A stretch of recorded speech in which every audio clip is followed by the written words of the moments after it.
Hi everyone, I'm Cheryl and welcome to the Sewing Room channel, and this is your tip of the week.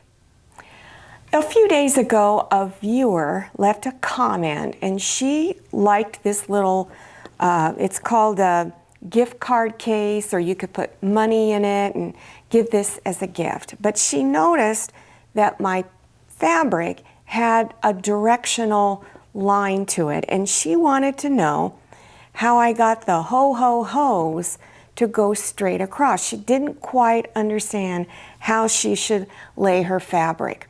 So I'm going to go over how to line things up on different types of directional fabrics.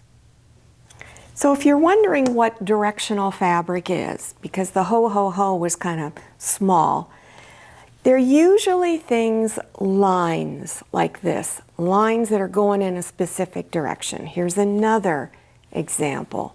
And here's also an example of directional prints. They're going in one direction only on the fabric. There's several different ways that the print on the fabric can be put onto the fabric. So when your fabric is on the bolt, your fabric is folded in half and the selvage edges together. This is the selvage edges. So your prints can actually go this way, the lines of the print. It just depends on the manufacturer. Or it could go this way, from the raw edge over to the other raw edge.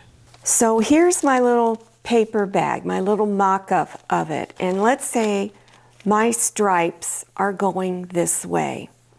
So I'm going to unfold this, okay? So if I lay this piece on this fabric here, the lines will go this way. Okay, so you're going to begin cutting your fabric. You're going to go over, I think it's 6.5 inches or so. So you're going to go over 6.5 inches this way, and this will be your cutting line to go up 9 and so many inches this way.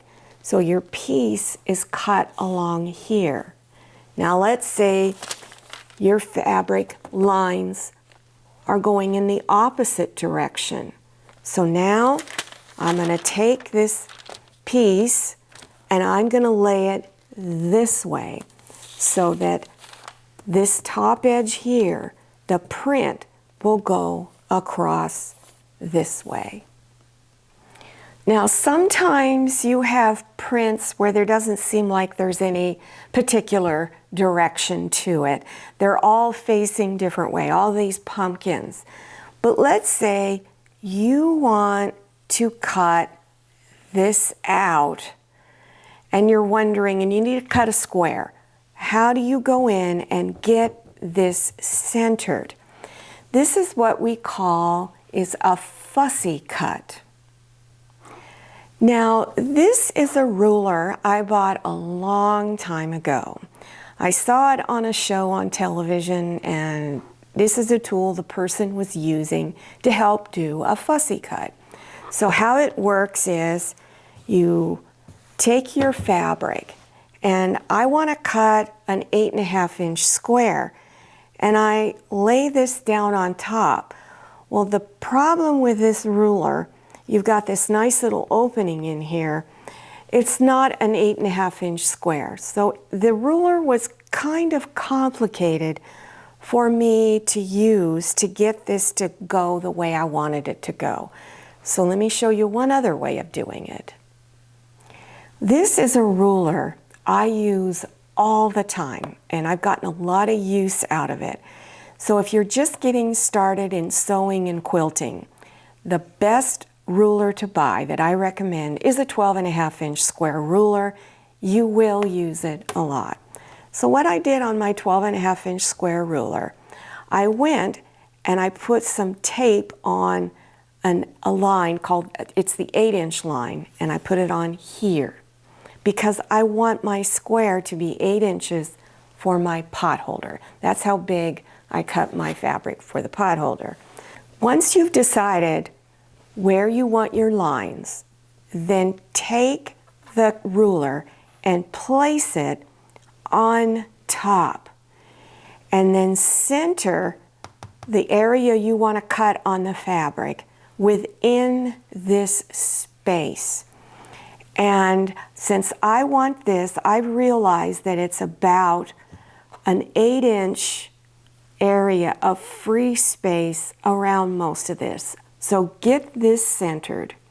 You can either go ahead and use a rotary cutter and cut here and there, and then turn your fabric and cut the other 2 edges.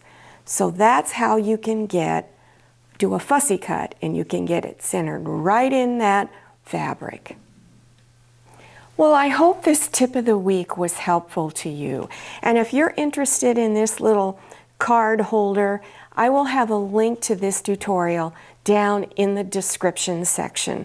So to get to the description section, scroll down till you see the words Show More. Click on that and it will expand open and you will see a lot of different links appearing. Now don't forget to follow me on Instagram and check out my Facebook page. Thank you so much for watching, and I'll see you next time, and happy sewing. If you like the Sewing Room channel, one of the best ways to show your support is to subscribe by clicking on that red subscribe button and give this video a thumbs up. And don't forget to click on share to share this video with your friends. And make sure you click on the bell so you receive notifications for all my new videos. I'm Cheryl, this is Manny, and this is Scotty. See you next time.